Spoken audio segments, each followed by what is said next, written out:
Terima kasih pimpinan. Yang saya hormati segenap pimpinan, para sahabat-sahabat Komisi 2 yang saya banggakan, dan yang saya hormati Bapak Menteri Dalam Negeri dan Bapak Wamen, Ibu Wamen dan jajarannya, dan Bapak Ketua KPU dan jajarannya, Ketua Bawaslu dan jajarannya, serta DKPP yang saya hormati. Saya hanya singkat saja mencoba mengapresiasi apa yang dikatakan Bang Deddy Sitorus, dari angka-angka sampai kepada persoalan teknis.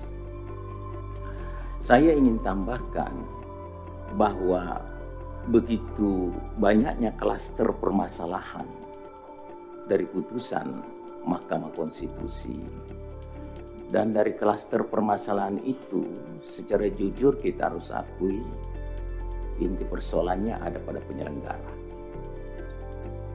Ini maaf, ada pada penyelenggara. Dan kita malu sebenarnya. Berkali-kali kita RDP rapat kerja di forum ini membahas pada awalnya persiapan dan kesiapan dari pilkada serentak itu, tapi apa jadinya? Sangat vulgar putusan Mahkamah Konstitusi itu, Pak. Dan semua diktum-diktumnya maupun positanya, semua menggambarkan adanya sebuah proses dari penyelenggara yang tidak profesional. Kalau profesional, mana mungkin bisa terungkap dalam forum persidangan surat tidak pernah dipidana dan masanya belum berakhir. Ayo Pak, dari penyelenggara. Kenapa bisa kecolongan? Masa periodisasi, masa terpidana. Nah, olehnya itu sudah terjadi. Marilah kita anggap sebagai guru yang terbaik. Pengalaman itu, pembelajaran itu sangat terbaik untuk masa depan kita. Nah, sekarang kita dihadang. Kekhawatiran Abang Deddy Sitorus tadi itu, saya harus mengatakan sesuatu yang sangat faktual. Kita diperhadapkan PSU 24 kabupaten, 24 daerah. Kalau persoalan anggaran saya rasa, ya saya tidak khawatirkan kemampuan mengkotak-katik anggaran secara ahlinya itu Bapak Menteri Dalam Negeri. Itu luar biasa Pak Abang Sitorus. Penganggaran nanti ini tidak tertumpu lagi ke pimpinan ke pusat, ke APBN, tapi pemerintah provinsi dan kabupaten kota. Itu hebat. Terima kasih Pak Menteri. Itu luar biasa itu. Nah, sekarang persoalannya para penyelenggara, apakah proses PSU 24 daerah ini betul-betul bisa meyakinkan kita di forum ini on proses? Artinya on proses itu betul-betul integritas, kapasitas, dan kompetensi daripada penyelenggara itu tidak perlu diragukan lagi. Karena saya ungkap beberapa waktu yang lalu, salah satu kelemahan dari penyelenggara di sini, maaf, persoalan ijazah yang juga menjadi klaster permasalahan putusan MK.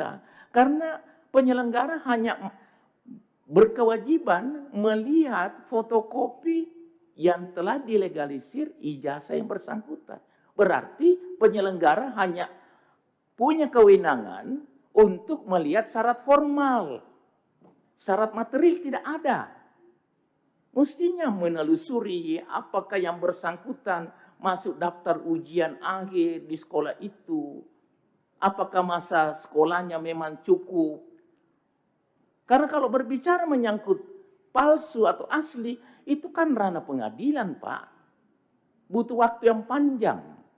Jadi harus sebenarnya pihak penyelenggara punya keberanian mengambil keputusan dan didukung oleh DKPP bahwa ijazah yang terindikasi diduga tidak prosedural, diminta yang bersangkutan untuk tidak mencalonkan diri. Ini Pak. Yang kedua, partai politik pengusung juga kadernya ataukah yang dikaderkan. Saya rasa di situ filter pertamanya, Bapak Ibu sekalian. Kita malu dengan putusan MK sebenarnya ini. Karena putusan akhir yang bersifat final, kita tidak bisa berbuat apa-apa. Kita tidak bisa beralibi lagi, Bapak Ibu sekalian.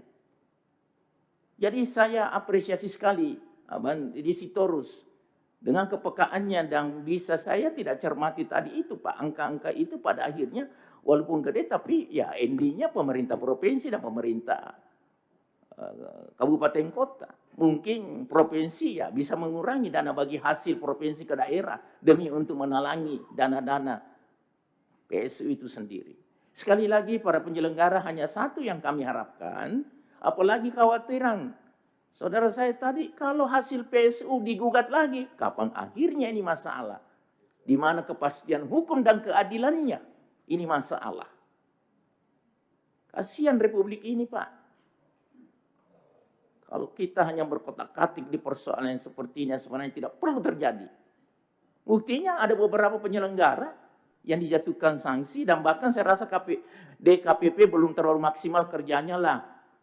Bawaslu juga belum terlalu maksimal lah.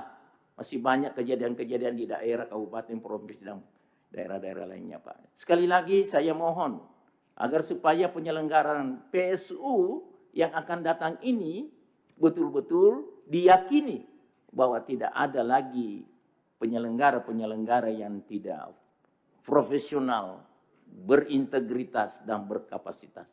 Terima kasih pimpinan. Assalamualaikum warahmatullahi wabarakatuh.